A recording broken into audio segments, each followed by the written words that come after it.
یہ مدنی صورت ہے جس میں 129 آیات اور 16 رکوع ہیں۔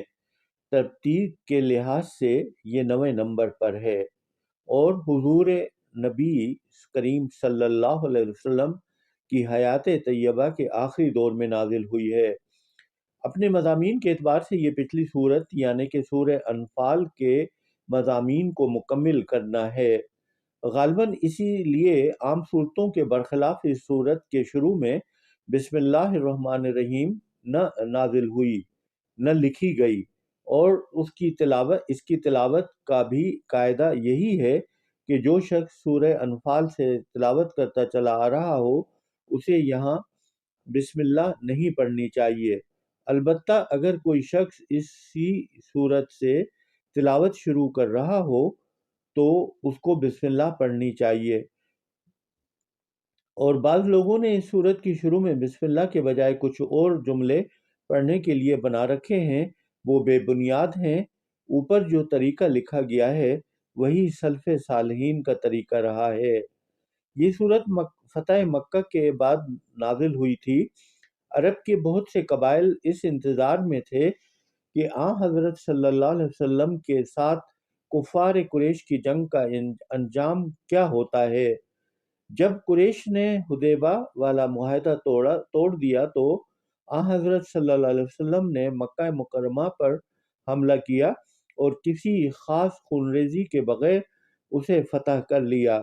اس موقع پر کفار کی کمر ٹوٹ چکی تھی، البتہ آخری تدبیر کے طور پر قبیلہ حوازن نے ایک بڑا لشکر مسلمانوں سے مقابلے کے لیے جمع کیا، جس سے حنین کی وادی میں آخری بڑی جنگ ہوئی، اور شروع میں معمولی ہار کے بعد مسلمانوں کو اس میں فتح ہوئی۔ اس جنگ کے بعد کے واقعات بھی اس صورت میں بیان ہوئے ہیں۔ اب عرب کے جو قبائل قریش کی وجہ سے اسلام قبول کرنے سے ڈرتے تھے یا ان کی جنگوں کی آخری انجام کے منتظر تھے، ان کے دل سے اسلام کے خلاف ہر رکاوٹ دور ہو گئی اور وہ جوک در جوک مدینہ منورہ آ کر مسلمان ہوئے، اور اسی طرح جزیرہ عرب کے بیشتر علاقے پر اسلام کا پرچم لہرانے لگا۔ اس موقع پر اللہ تعالیٰ کی طرف سے جزیرہ عرب کو اسلام اور مسلمانوں کا بنیادی مرکز قرار دے دیا گیا۔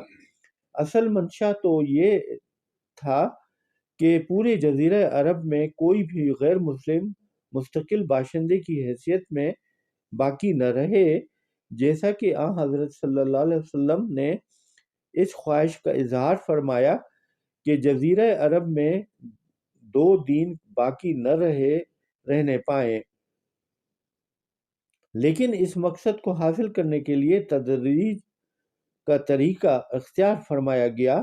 سب سے پہلا ہدف یہ مقرر فرمایا گیا کہ جزیرہ عرب کو بت پرستوں سے خالی کرایا جائے۔ چنانچہ جو بچے کھچے بت پرست عرب میں رہ گئے تھے اور جنہوں نے 20 سال سے زیادہ مدت تک مسلمانوں کو وحشیانہ مظالم کا نشانہ بنایا تھا، ان کو اس صورت کے شروع میں مختلف مدتوں کی مہلت دی گئی، جس میں اگر وہ اسلام قبول نہ کریں تو انہیں جزیرہ عرب چھوڑنے ورنہ جنگ کا سامنا کرنے کے احکام دیے گئے ہیں، اور مسجد حرام کو بت پرستی کے ہر نشانی سے پاک کرنے کا اعلان کیا گیا ہے۔ اس ہدف کو پورا ہونے کے بعد جزیرہ عرب کے مکمل صفائی کا دوسرا مرحلہ یہودی نصاراں کو وہاں سے نکالنے کا تھا۔ حضرت صلی اللہ علیہ وسلم کی حیات طیبہ میں یہ مرحلہ مکمل نہیں ہو سکا تھا، لیکن آپ نے اس کی وصیت فرما دی تھی، جیسا کہ آیت نمبر 29 کے تحت اس کی وضاحت آنے والی ہے۔ اس سے پہلے روم کے بادشاہ نے مسلمانوں کی بڑھتی ہوئی طاقت کو دیکھ کر ان پر حملہ کرنے کے لیے ایک بڑی فوج جمع کی۔ حضرت صلی اللہ علیہ وسلم پیش قدمی کر کے اس کے مقابلے کے لیے تبوک تشریف لے گئے۔ اس صورت کا بہت بڑا حصہ اس مہم کے مختلف پہلوؤں پر روشنی ڈالتا ہے۔ منافقین کی آپس میں لڑائی مسلسل جاری تھی۔ اس صورت میں ان کی بدعنوانیوں کو بھی ظاہر کیا گیا ہے۔ اس سورت کو سورہ توبہ بھی کہا جاتا ہے اور سورہ برات بھی۔ برات اس لیے کہ اس کے شروع میں مشرکین سے